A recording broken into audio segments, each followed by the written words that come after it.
네, 안녕하십니까. 의학 채널 비욘디 명순권 교수의 의학수다 시즌2 오늘 그 20번째 시간입니다. 지난 한 주일 동안 잘 지내셨습니까? 네, 오늘 또 비가 또 많이 오는데요. 내일이나 모레 정도 되면 또 날씨가 갤 거라고 생각을 하고요.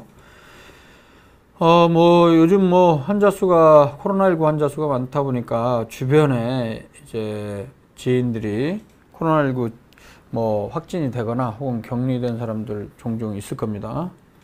네, 지금 들어오신 분들, 딸기80님, 장길남님, 반갑습니다. 네, 그래서 이제 당분간은 제가 이제 내용을 잡을 때 두 가지를 갖고 할 겁니다. 첫 번째는 앞부분에는 코로나19 리포트, 코로나19에 대해서 일주일 동안 좀 달라진 상황들, 그리고 좀 이슈가 되는 부분들 좀 이야기할 거고요. 또 하나는 그 일반적인 건강 상식을 시리즈로 계속 주제를 잡고 이야기를 하겠습니다. 오늘은 코로나19 리포트와 함께 고혈압에 대한 얘기를 뒤에 가서 하도록 하겠습니다. 자, 먼저 고혈압 얘기하기 전에 오늘 코로나 리포트, 코로나 상황을 한번 좀 살펴볼게요. 일단 코로나 보드라는 데가 있는데요. 제가 자주 보는 사이트가 두 가지가 있습니다. 코로나 보드와 코로나 라이브입니다. 스마트폰에다도 이걸 깔아 놓으면 그 코로나19 상황을 좀 바로바로 알 수가 있습니다. 자, 지금 코로나 보드 한번 볼게요. 8월 31일 현재 시각 오후 8시 40분 기준으로 해서 전 세계적으로는 2억 명이 넘었습니다. 확진자가. 이 중에 450만 명의 사망이 발생을 해서 치명률, 즉 확진자 중에 사망한 사람의 숫자 퍼센트를 보면 약 2%가 됩니다. 우리나라의 경우에는 25만 명의 확진자가 발생했고요. 이 중에 2285명, 즉 치명률은 0.91%입니다. 몇 주 전까지만 하더라도 이제 1% 내외였다가 좀 많이 떨어지고 있죠.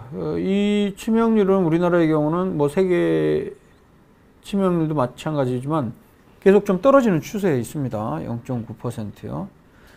참고로 그 월별 치명률을 보면 지금 이 0.9%는 코로나19 처음 발생하고 나서 지금까지 약 1년 7개월, 1년 8개월 동안에 총 확진자 중에 치명률인데요.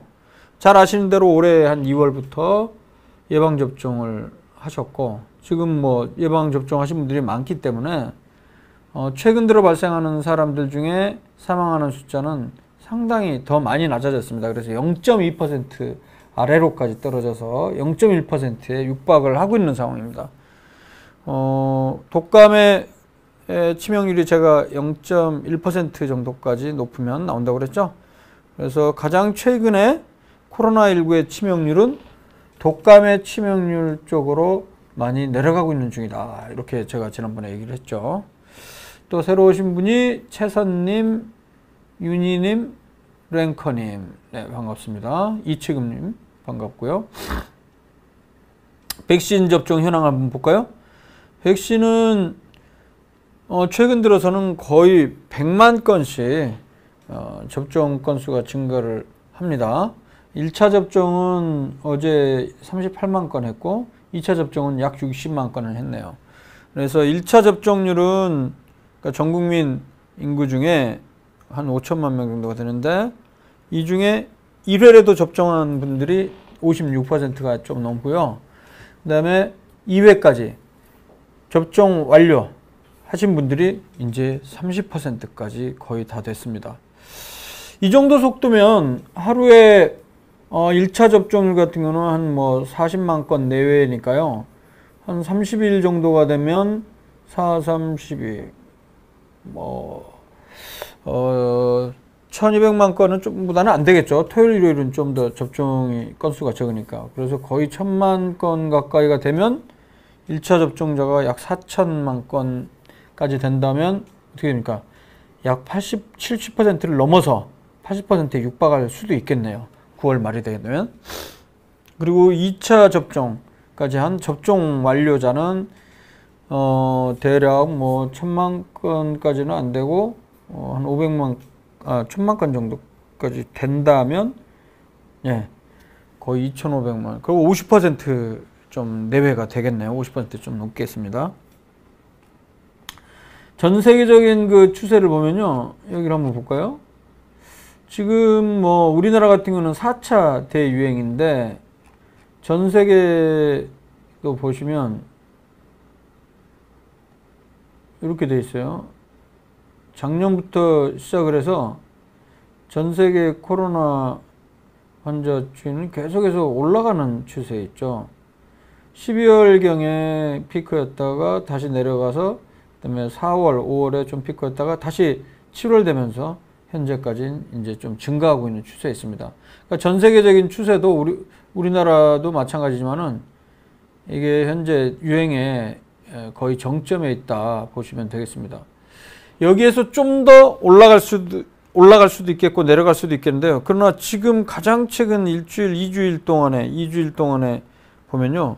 전반적으로 쭉 올라오다가 약간 내려가는 것으로 봐야 되는지 좀 애매한 상황이긴 합니다. 지금. 요거는 조금 더 지켜봐야 될 것 같습니다. 그리고 나라별로 이제 우리나라 같은 경우에는 잘 아시는 대로 8월 25일 날 2,000명 이상이었고 그 뒤로는 계속해서 이제 1,300건까지 떨어졌죠. 그런데 지금 현재는 어떠냐? 지금 현재는 이게 코로나 라이브라는 그런 사이트가 있죠. 여기 보면 현재 확진자 수 9시 8분 기준으로 1,700명이네요. 어제보다 거의 300건 이상이니까 내일 아침에 이제 결과가 나오면 대략 한 1,700, 1,800명 내외 정도 되지 않을까 싶습니다. 1,800건 내외. 예. 좀 더 빨리 좀 떨어졌으면 좋겠는데요. 예, 지금 그런 상태고요. 오늘 그 최근에 좀 이슈가 된 게 이제 돌파 감염이 좀 이슈가 됐는데 돌파 감염에 대해서 좀 간략하게 말씀을 좀 드리겠습니다. 돌파 감염이 뭐냐? 많이 들어보셨죠? 돌파 감염. 이 돌파 감염이란 건 뭐냐면 영어로는 breakthrough infection, 돌파 감염. 돌파 감염이란 말은 뭐냐면 예방접종을 완료하고 나서도 코로나19 예방접종 완료하고 나서도 코로나19에 감염이 되는 거죠. 그걸 돌파 감염이라고 보통 이야기를 합니다. breakthrough infection. 그러면 예방접종을 2회까지 다 했는데도 왜 돌파 감염이 생기냐? 지금 그 연구 결과에 따르면 뭐 전체적으로 0.05% 정도라는 연구 결과도 있고 다양한데요. 대표적인 그 세 가지로 보통 보겠습니다. 세 가지로 보고 있습니다. 그때 지난주에 그 질문을 어떤 분이 돌파 감염이 왜 생기냐 그랬을 때 제가 갑자기 머리에 생각이 잘 안 나더라고요. 그래서 그런데 지금 여기 보면 이제 대개는 세 가지입니다. 제일 대표적인 게. 첫 번째는 예방접종 그 백신 있죠. 그 백신을 보관을 잘못하거나 혹은 뭐 아주 드물게 그런 사례가 나오죠. 그 코로나19 백신이 아니고 그냥 노말셀린, 생리식염수. 그냥 물을 줬다. 뭐 이런 경우도 있을 수 있죠. 그런 게 이제 아주 드물게 있을 수 있다는 거죠. 퍼센트도 보면 굉장히 좀 드물죠. 돌파 감염이라는 게 그렇게 많지는 않죠. 그런 경우가 있고요. 첫 번째는 백신을 잘못 놔주거나 백신을 잘못 보관한 경우가 1번입니다. 두 번째는 그 접종을 맞은 사람이 면역 체계가 약해져 있는 경우, 면역 체계가 떨어져 있는 경우죠. 예를 들면 뭐 유전적인 요인일 수도 있겠고, 혹은 어떤 약물을 복용하는 경우, 면역 억제제를 투여한 경우에 그럴 수도 있겠고, 또 키모테라피, 이건 뭐냐면 암 때문에 항암 치료받고 있는 그런 분들, 이런 경우에도 이게 한마디로 하면 면역 체계가 약해져 있으니까 예방접종, 코로나19 백신을 넣어도 우리 몸에서 항체가 생길 수 있도록 면역 체계가 작동을 해야 되는데 작동을 잘 안 한 경우 그럴 수 있다는 것이죠. 근데 세 번째는 요즘 델타 변이 유행하고 있고 실제 우리나라에서 최근 한 달 새 가장 최근에 발생한 거는 거의 대부분 델타 베리언트죠. 델타 변이죠. 변이가 있는 경우에는 우리가 최근에 맞았던 백신이 잘 안 들을 수 있다는 거죠. 일부에서는. 그러나 현재는 어느 정도 들고 있는 거로 효과가 있는 것으로 나오고 있죠. 이 세 가지 경우 때문에 생길 수가 있다는 것입니다. 그러면 돌파 감염이 대략 어느 정도 생기냐? 요거 네이버 가서 볼까요? 돌파 감염. 영국에서 나온 보고서가 있었는데 돌파 감염 영국 10만 명 이렇게 한번 쳐볼까요? 이거 미리 찾아놨어야 되는데 우리나라에서도 며칠 전에 발표됐었죠. 여기 보시면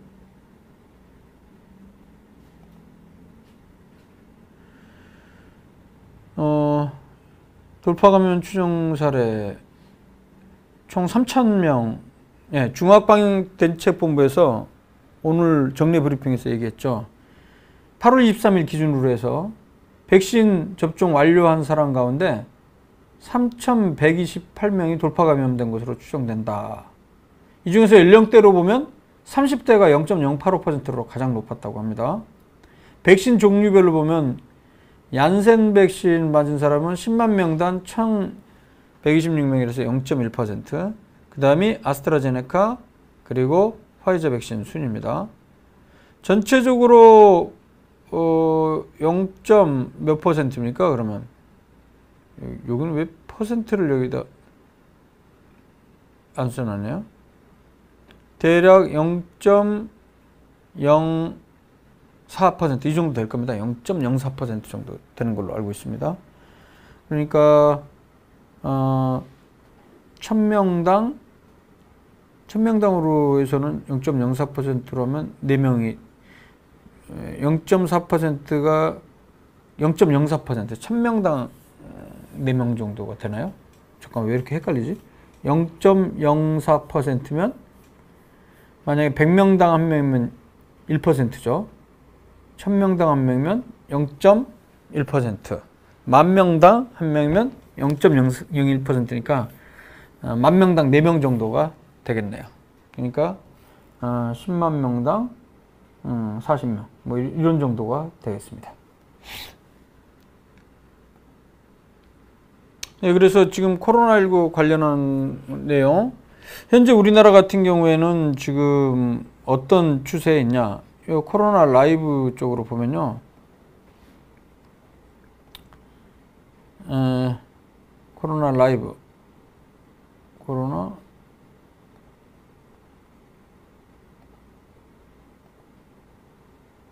왜 이게 아이고 죄송합니다.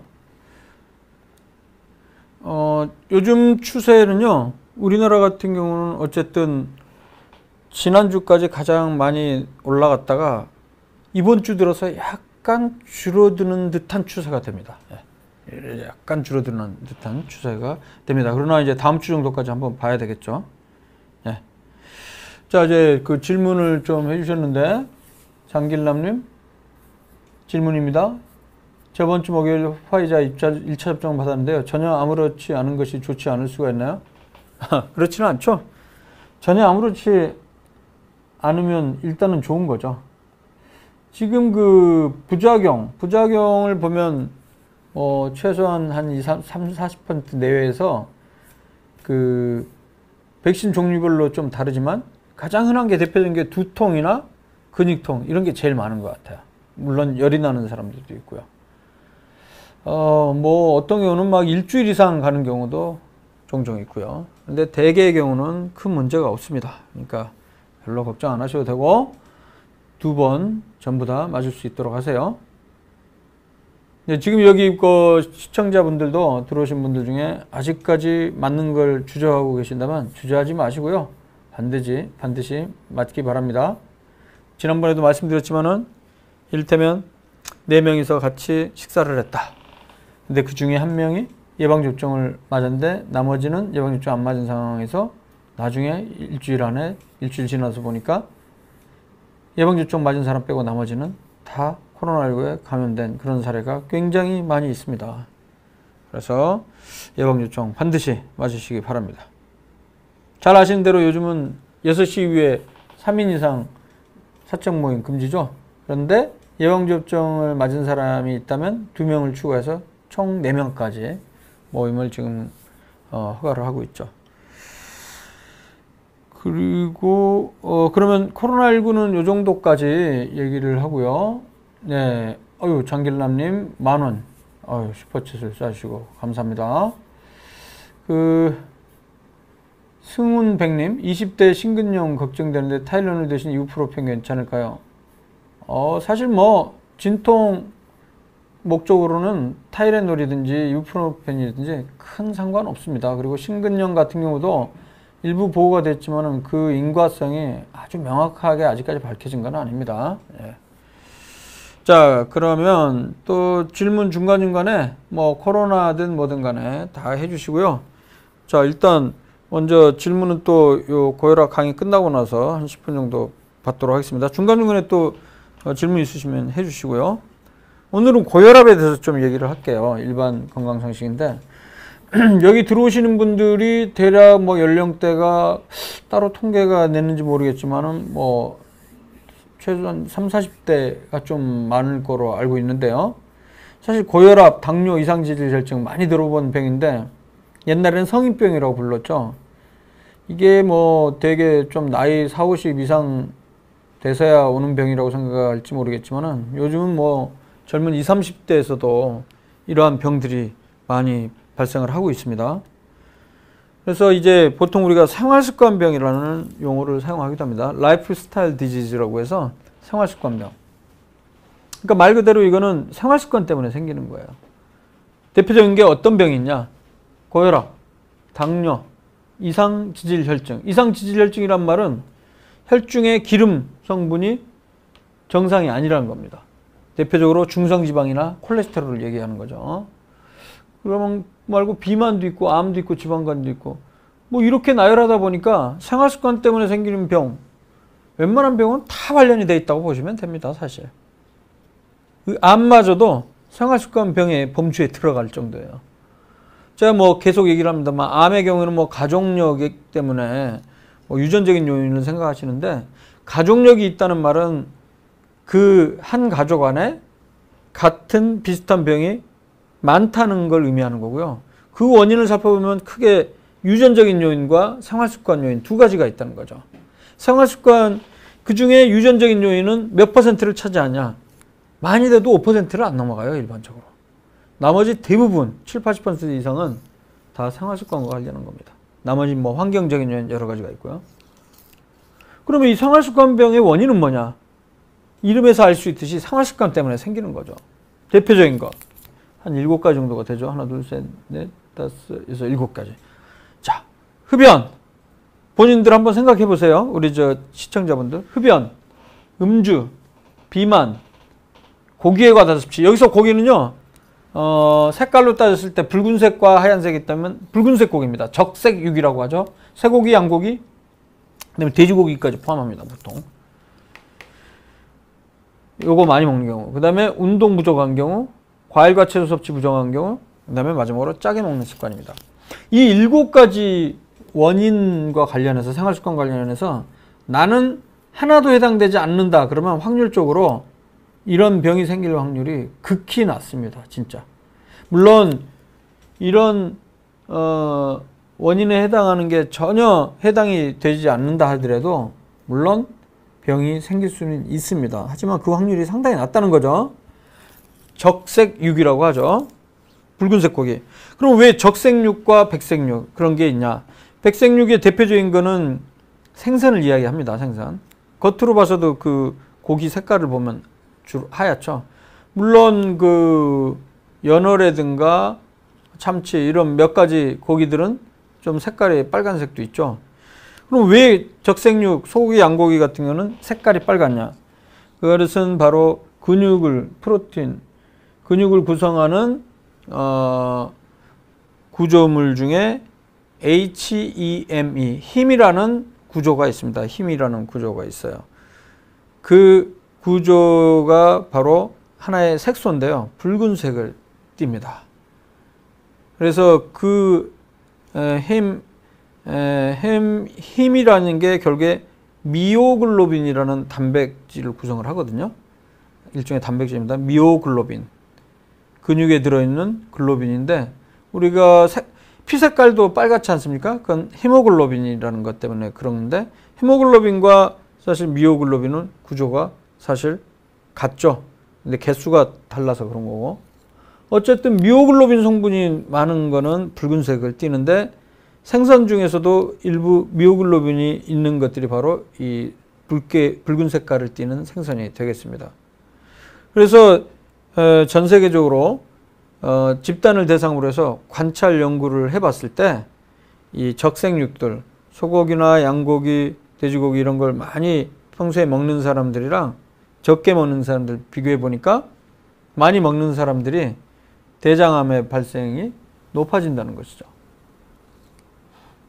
그리고 뭐 어떤 거든지 양이 많아지면 칼로리가 많아질 수 있기 때문에 결국에 비만과 관련할 수도 있겠죠. 그리고 잘 아신 대로 흡연, 음주, 비만, 그리고 과일, 채소 적게 먹거나 그다음에 너무 짜게 먹으면 이런 병들이 잘 생깁니다. 그래서 이런 병들을 예방하고 오래 살기 위해서는 올바른 생활 습관을 가지시면 된다는 것이죠. 담배 피우지 않고 술 안 먹거나 적당히 약간만 먹거나 그 다음에 표준 체중을 유지하고 붉은색 고기를 과다하게 먹지 않고 운동을 규칙적으로 하고 과일과 채소를 골고루 다양하게 먹고 너무 짜게 먹지 않고 이렇게 하면 이런 병들이 잘 안 생긴다는 거예요. 그럼에도 불구하고 어떤 병이 생겼다. 요거 이제 보통 30대부터 시작해서 40, 50대 이런 병 진단을 이제 받게 되거든요. 그럼 바로 약을 먹어야 되느냐? 그렇지 않다는 것이죠. 일단 이런 생활 습관 중에 잘못된 것이 있다면 개선을 하면 됩니다. 개선을 하면 쉽진 않지만 열심히 노력을 하다 보면 한두 달 혹은 세네 달 안에 수치들이 뚝 떨어지면서 정상 근처로 가는 경우가 상당히 많습니다. 그런 경우에는 그게 병이 치료가 되는 것이죠. 물론 나중에 또 생활 습관이 잘못되면 또다시 그 병이 생길 수도 있고요. 그래서 가장 중요한 게 생활습관병은 일단 예방을 하기 위해서 올바른 생활 습관을 갖는 것이고요. 그 질병을 진단받았으면 생활 습관 개선을 하는 게 가장 중요한 치료 방법이 되겠습니다. 그래서 이제 고혈압에 대해서 말씀드리면 자, 질문이 중간에 나오는데 일단 제가 강의를 하고 질문 해당되는 거 있으면 제가 설명해 드리겠습니다. 이 혈압은요, 뭐 정의 자체가 혈액이 혈관벽에 가는 힘을 얘기합니다. 여기 심장을 보면 심장 여기 왼쪽에 있는 거는 심장이 확장되는 거예요. 확장한다는 거는 혈액이 심장 안으로 들어오는 거예요. 그리고 수축기가 있습니다. 수축기는 심장이 펌프질을 딱 하는 거죠. 한번. 그러면 이 혈액이 전신으로 빠져나가게 됐죠. 그랬을 때 혈액이 심장으로 들어오는 상황이라 할지라도 그 동맥에도 어느 정도 혈류가 지나가고 있기 때문에 압력을 받습니다. 근데 그게 좀 낮은 편이죠. 그리고 심장이 수축할 때는 혈관에 받는 압력이 좀 커지겠죠. 그래서 이 두 가지로 나눕니다. 한 개인에 있어서 혈압은 두 개가 있다는 거죠.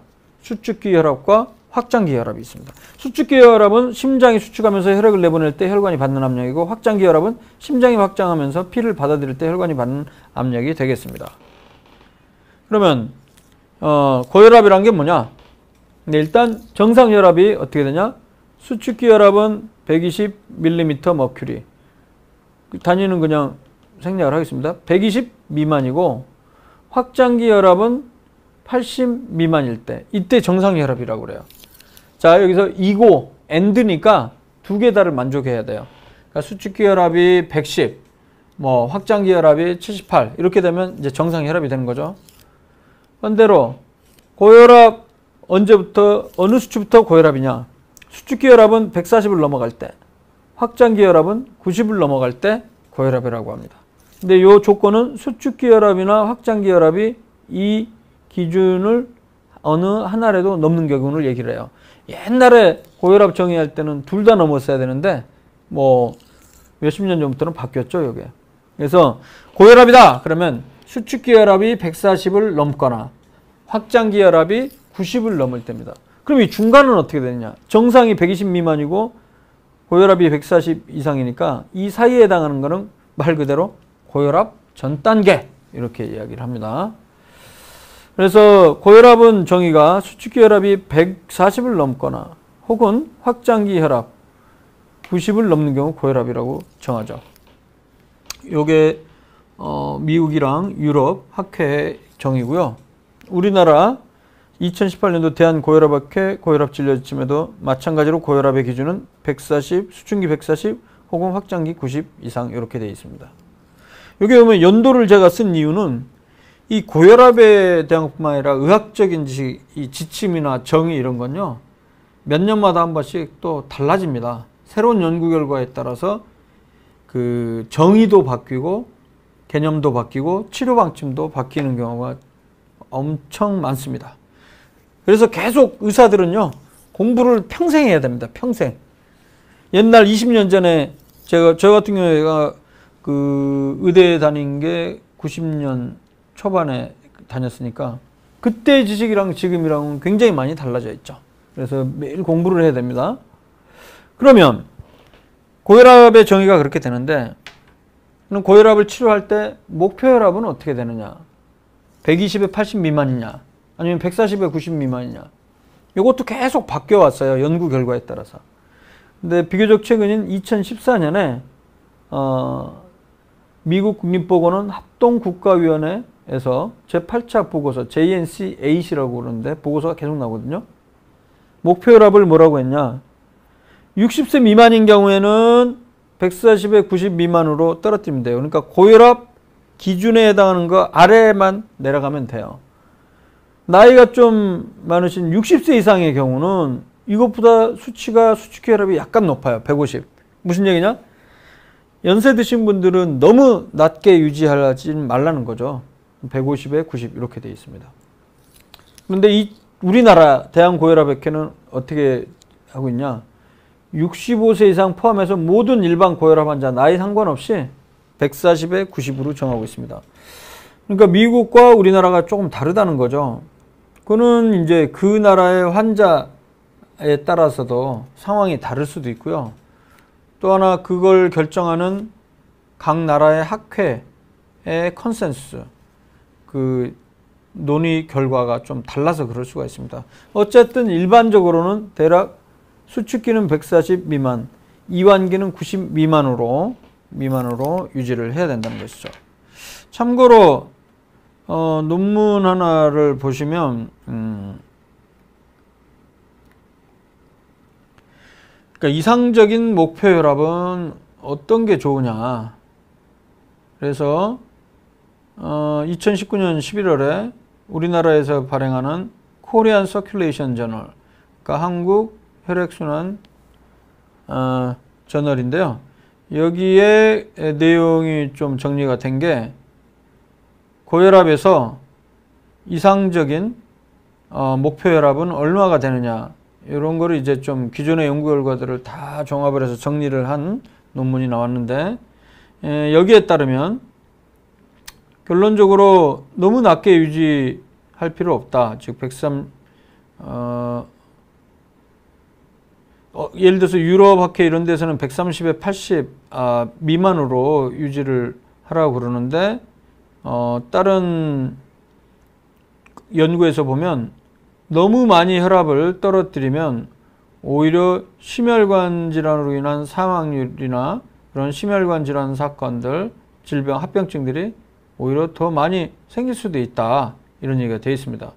그래서 수축기 120, 확장기 70, 너무 낮게 유지하는 것은 오히려 해가 될 수도 있다라는 결과가 있다는 것이죠.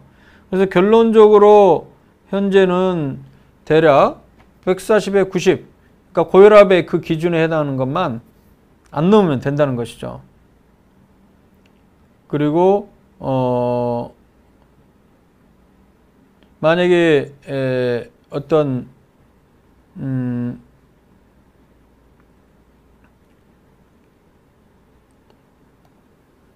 아무튼 여기서 핵심은 결론적으로는 140에 90 정도 미만이면 된다. 요걸 이제 기억하시면 될 것 같아요. 참고로 미국에서는 아까 얘기했지만은 60세 이상에서는 오히려 140에 90까지 좀 너무 낮아버리면 뭐 저혈압이라든가 연세 드신 분들 같은 경우는 오히려 저혈압성 그런 합병증이 높을 수도 있기 때문에 너무 낮게 유지하지 말라 이런 얘기가 있습니다.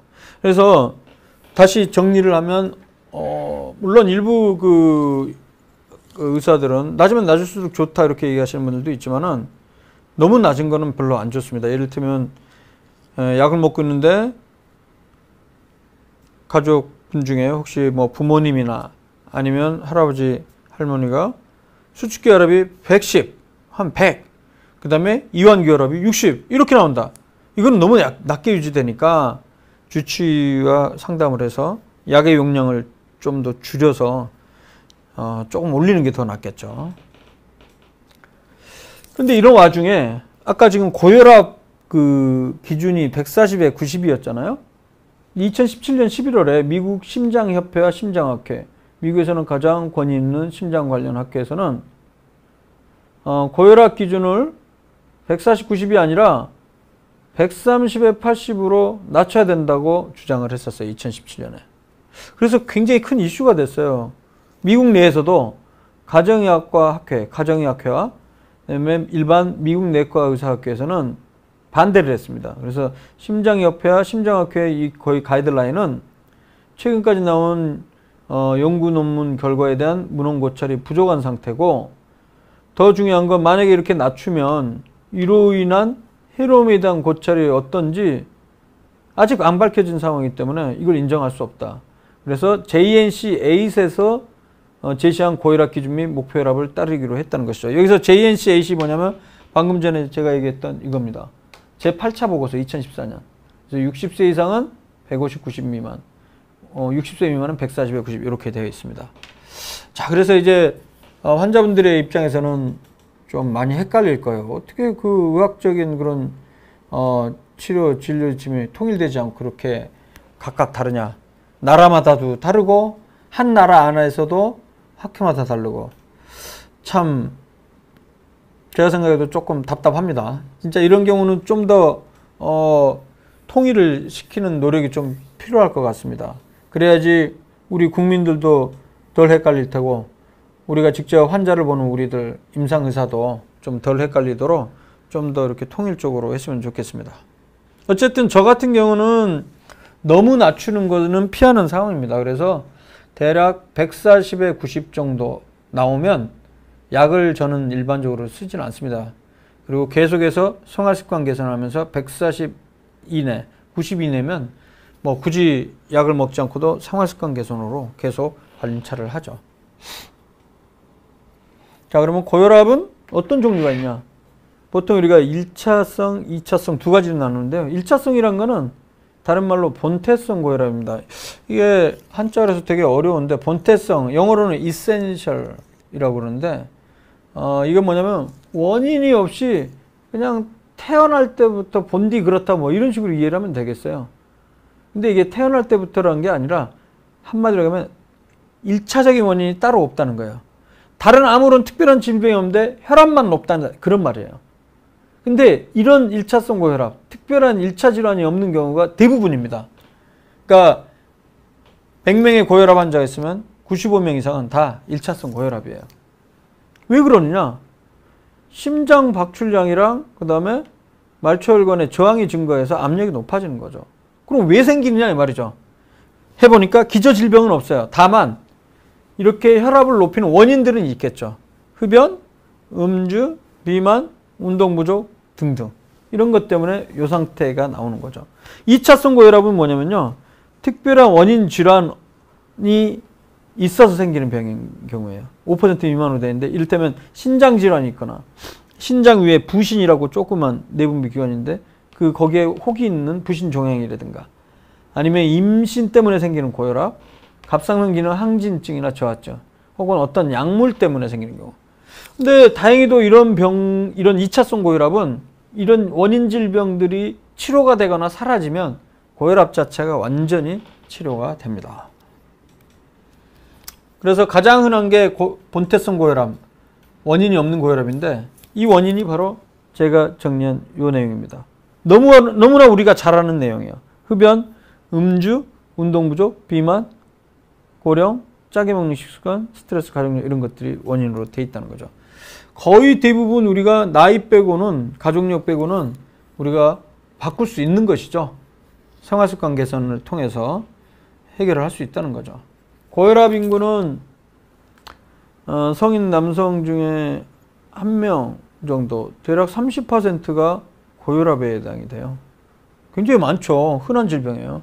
여성의 경우는 25%, 4명 중에 1명. 그래서 전반적으로는 한 20%대죠. 20에서 30% 사이입니다. 수축기혈압이 140mm 머큐리 이상이거나 이완기혈압이 90mm 머큐리 이상인 경우를 얘기하는 거죠. 네.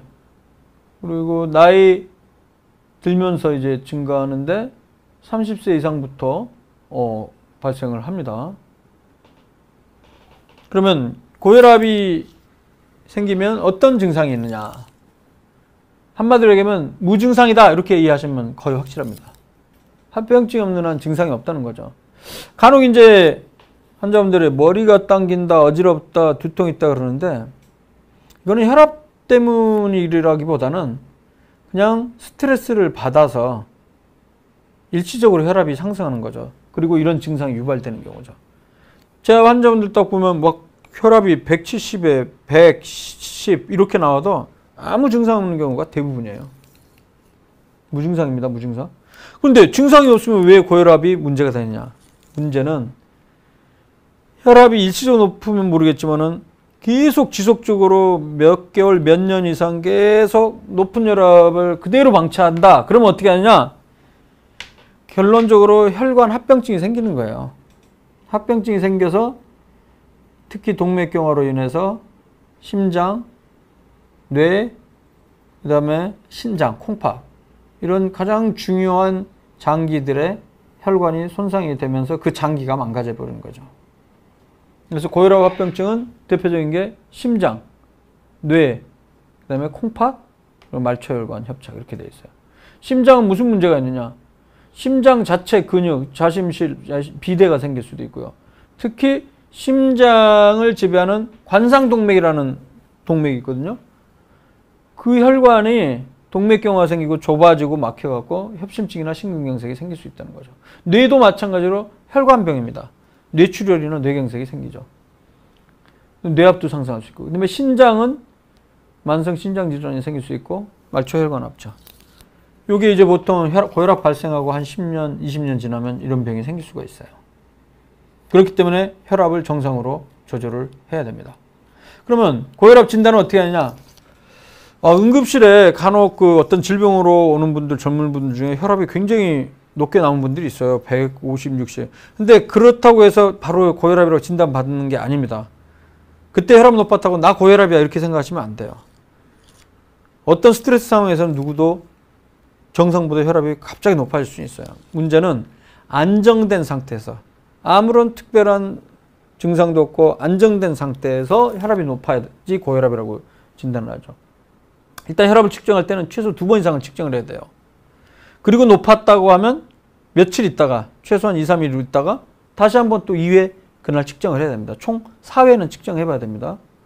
그리고 한번 혈압 측정하고 그 다음 잴 때도 최소한 2, 3분에서 5분 정도는 안정을 취해야 됩니다. 참고로 흡연이나 혹은 카페인 음료를 마셨다면 혈압이 일시적으로 상승할 수 있으니까 높게 나올 수 있기 때문에 최소 30분 있다가 재야 되고요. 운동하고 나서 바로 재면 또 오히려 더 높게 나올 수도 있어요. 그러니까 한 1시간 정도 있다가 재야 됩니다. 그리고 보통은 집에서 잰다 그러면 아침에 한번 저녁에 한번 재는 게 좋은데 아침에 일어나서 30분 이내 그리고 취침 전 한 30분에서 1시간 전에 측정하는 게 일반적입니다. 2번 재는 게 좋아요. 그래서 이 2번 재고 다른 날 재서 총 4번 재서 평균이 수축기에 140 이상이거나 이완기가 90 이상이면 고혈압으로 진단될 수가 있죠. 이거는 본인이 진단하지 마시고 병원에 가셔서 의사에게 진단을 받으시는 게 정확합니다. 참고로 집에서 재는 혈압은 조금 낮게 나와요. 병원에서는 좀 높게 나오고. 한 5 정도 이상 차이가 납니다. 5 정도. 그래서 가정혈압이 135 혹은 수축기 135, 이완기가 85 이상인 경우면 고혈압일 가능성이 많겠죠. 5 정도 더 해야 되니까. 140에 90. 참고로 병원에만 오면 혈압이 굉장히 높게 나오신 분들 꽤 됩니다. 그것을 바로 백의 고혈압이라고 합니다. 백의라는 게 하얀 옷이란 뜻이죠. 흰 가운을 얘기하는 거예요. 그러니까 흰 가운만 보면 환자가 혈압이 높아지는 거예요. 그러니까 집이나 다른 곳에서는 정상 나오는데 병원만 왔다 하면 보건소, 의원, 병원에 오면 고혈압으로 나오는 경우, 흰 가운만 보면 불안으로 혈압이 오른다고 해서 붙여진 병명이죠. 이런 경우는 어떤 방법이 있냐? 24시간 혈압 측정계가 있어요. 여기에 팔뚝에다가 하루 종일 감고 있는 거죠. 그러면 규칙적으로 뭐 1시간마다 한 번씩 뭐 이렇게 측정한 거를 이제 나중에 이게 자동으로 기록되면 보고서 평균을 내면 되겠죠. 그러면 진짜 이게 본인이 고혈압인지 아니면 백의 고혈압인지 감별이 될 수가 있습니다. 근데 대개는 백의 고혈압은 병은 아니라고 보죠. 근데 간혹 백의 고혈압이 있는 사람이 결국에 고혈압으로 진행할 확률이 조금 높아진다는 보고들이 있습니다. 그래서 주의가 필요하죠. 가면 고혈압이 있어요. 이거는 백의 고혈압과 반대인데 masked hypertension. 백의 고혈압과 반대입니다. 병원에서는 낮게 나오는데 집에서는 실제로 평상시에는 높게 나오는 경우죠. 이런 것 역시 24시간 혈압 측정을 하면 됩니다. 내과, 특히 심장내과 방문을 하시면 됩니다. 자, 그러면 이제 치료는 어떻게 하느냐? 아까 앞에 제가 다 얘기했어요. 가장 중요한 게 이겁니다. 약은 두 번째입니다. 약보다도 더 중요한 거는 생활습관 개선이죠. 비약물요법. 즉, 담배 끊고, 술 끊거나 줄이고, 편의체중 유지하고, 규칙적으로 운동하고, 싱겁게 먹고. 얼마 동안 하냐? 3 내지 6개월 하면 되고요. 제 환자분들 중에도 이렇게 생활습관 개선해서 150, 160 이상 나가고, 아래쪽은 100 이상 나갔던 분들도 결국에 한 2, 3개월 열심히 해갖고 정상으로 된 분들 상당히 많습니다. 그런 분들은 2, 3개월 보다가 이제 정상으로 돌아오면 1년마다 한번 보죠. 또 이런 분들도 있어요. 거의 대부분 그런 것 같은데 혈압이 굉장히 혈압약을 먹고 있는데 그냥 낮게 유지돼서 오신 분들이 있어요. 그런 분들 물어보면 한 5년 전부터 혈압약을 먹기 시작했는데 개인의원 갔더니 의사가 딱 혈압 재보더니 혈압이 높다. 고혈압이다. 140을 넘었단 말이죠. 아래쪽도 90이 넘고. 둘 중에 하나가 높았는데 어차피 약 먹을 거 먹읍시다. 이런 얘기를 들었대요. 그런 경우도 꽤 많은 것 같습니다. 혹은 2주나 한 달도 안 보고 잘 안 떨어지니까 약 먹읍시다. 이래갖고 약을 먹으신 분들이 상당히 많아요. 그래서 그런 분들 같은 경우는 저는 일단 생활습관 개선 열심히 하라고 그러죠. 그리고 한 달 있다 다시 봅니다. 그래서 안정적으로 혈압이 정상 근처 120, 30, 40 요 근처 나오면 일단 약을 제가 끊어보라고 그래요. 그리고 생활습관 개선 잘 하시는 분들에 한해서는 지켜봅니다. 2주 있다가 보고 한 달 있다 보고. 그러면 약을 끊었는데도 140에 90을 넘지 않은 경우가 꽤 많아요. 아까 제가 얘기했죠. 목표 혈압은 수축기 혈압 140 미만, 이완기 혈압, 확장기 혈압은 90 미만이니까 이렇게 유지되면 굳이 약을 평생 먹을 필요 없다는 거죠. 그래갖고 끊은 분들도 굉장히 많아요. 그러나 이러한 3 내지 6개월간의 생활습관 개선에도 불구하고 목표 혈압에 도달하지 않는 경우는 약물요법을 시행해야 됩니다. 잘 아시는 대로 이 고혈압 약은요, 당뇨약도 마찬가지지만 먹을 때는 떨어져요. 그러나 바로 끊으면 바로 며칠 만에 다시 옛날처럼 혈압이 쭉 올라가게 됩니다. 그래서 보통 평생 복용하는 걸로 돼 있죠. 그래서 혈압약은 한 번 먹으면 끝까지 먹어야 된다. 이런 얘기가 나도는 거죠. 그러나 여기에는 하나의 우리가 알아둬야 될 게 있습니다. 약을 먹었을 때가 생활습관 개선을 전혀 안 한 상태에서 약을 먹은 사람의 경우에는 일단 혈압 생활습관 개선 시행해 보고 떨어질 가능성도 있기 때문에 그런 경우에 한해서는 약을 그동안 먹어왔지만 끊을 수도 있다는 것이죠. 그래서 안젤라님이 지금 올려주신데 혈압약은 한 번 먹으면 평생 먹어야 된다는 게 아닐 수도 있다는 건가? 그렇죠. 반만 맞고 반은 틀린 얘기죠.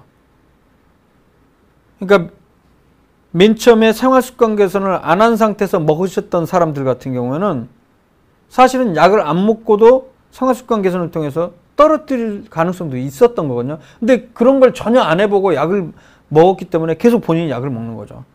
그런 경우는 의사와 다시 상담을 해서 지금 약을 먹고 있는데 너무 낮게 나온다. 이런 분은 더 약물 끊는 거를 고려해 봐야 돼요. 본인이 하지 마시고 이거는 의사와 같이 해야 됩니다. 주치의와 같이. 충분히 가능합니다. 이게 굉장히 중요한 메시지입니다. 자, 이제 3분 남았는데 고혈압 합병증 아까 말씀드렸습니다. 고혈압 치료하지 않으면 혈관 내 압력 증가해서 동맥경화가 진행이 됩니다. 동맥경화는 동맥의 벽이 두꺼워지는 거죠. 그러면 그리고 막히고 협심증. 협심증은 관상동맥이 좁아지는 거예요. 일시적으로. 그랬다가 가슴이 굉장히 아프죠. 그랬다가 회복이 되고. 심근경색증은 그 관상동맥이 더 많이 좁아지면서 혈전이 생겨갖고 그게 떨어져 나가면서 막아버려갖고 심장 근육이 죽어버리는, 혈액이 공급이 안 되니까. 그래서 심장 근육이 죽어버리는 심근경색증. 여기서 경색은 막힌다는 말입니다. 혈관이. 심근경색증이 생깁니다.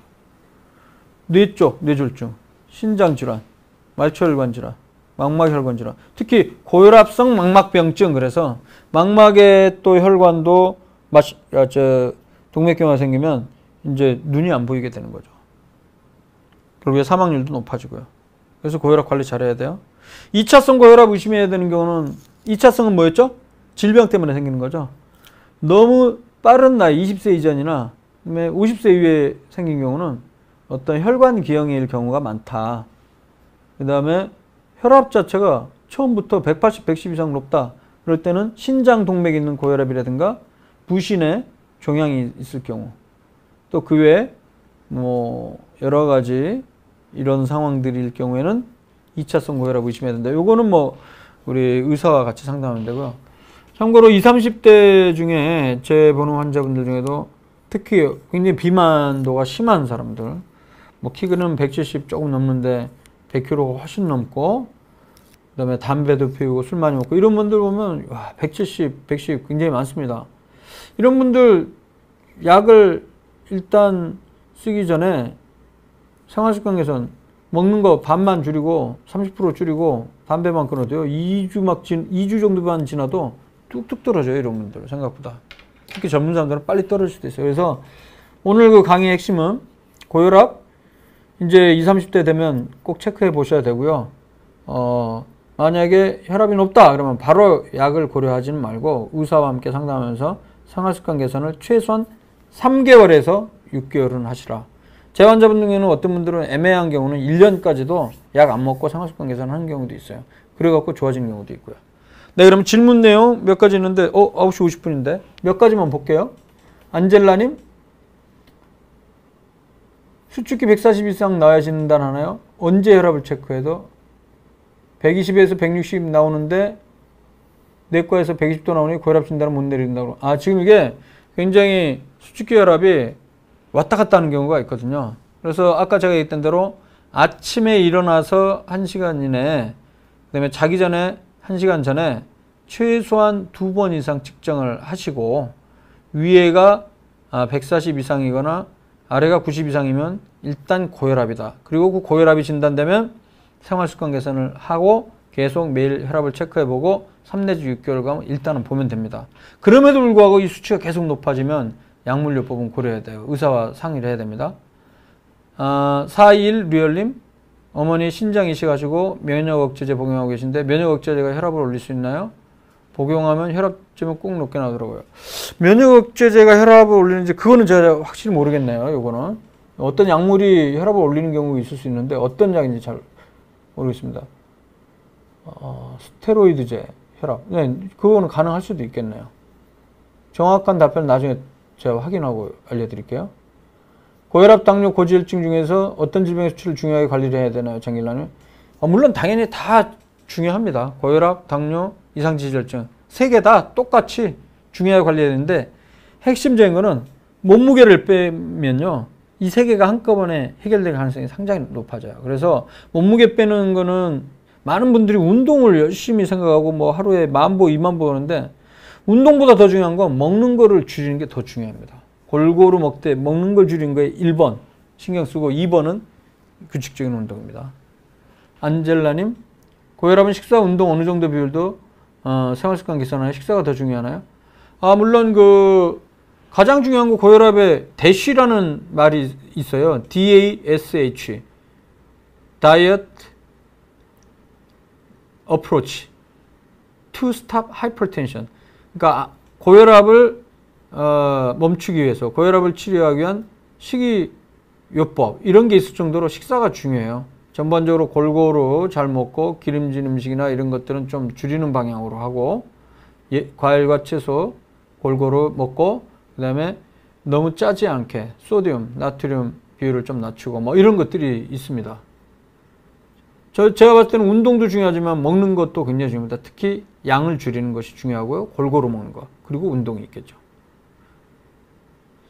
라라 수인님, 보험 가입 안 될까봐 무서워서 병원 진료 미루고 있어요. 기계로 170 나오면 아무래도 치료받아야 되겠죠. 근데요, 긴장하고 스트레스를 받아서 확 높아지는 분들이 분명히 있어요. 그래서 요거는 병원 가셔서 24시간 혈압 측정하는 것도 한번 고려해 봐야 됩니다. 421 리얼님, 병원 혈압 150, 80 높아요. 가정 혈압 120, 80 안정적입니다. 24시간 혈압 측정해서 정상이면, 그러면 정상이니까 일단은 걱정하지 마세요. 아예 무시해도 되나? 일단은 무시하는 게 나을 것 같아요. 왜냐면 24시간 혈압이 정상이기 때문에 너무 걱정하지 마시고요. 생활습관 개선 열심히 잘 하십시오. 요즘은 와치, 뭐죠? 무슨 와치냐? 갤럭시 와치 같은 거. 그런 거에도 뭐 혈압 체크 기능 이런 건데, 이런 것들도 해보면 도움이 될 수가 있습니다. 네. 오늘 벌써 9시 53분이라서 오늘 여기까지 하고요. 다음 주에 또 찾아뵐게요. 다음 주는 생활습관병 중에 이제 고혈압, 당뇨에 대해서 좀 알아보고요. 그 다음에 코로나19 리포트 같이 하도록 하겠습니다. 네, 오늘 시청해 주신 분들 감사드리고요. 다음 주에 다시 뵙겠습니다. 감사합니다.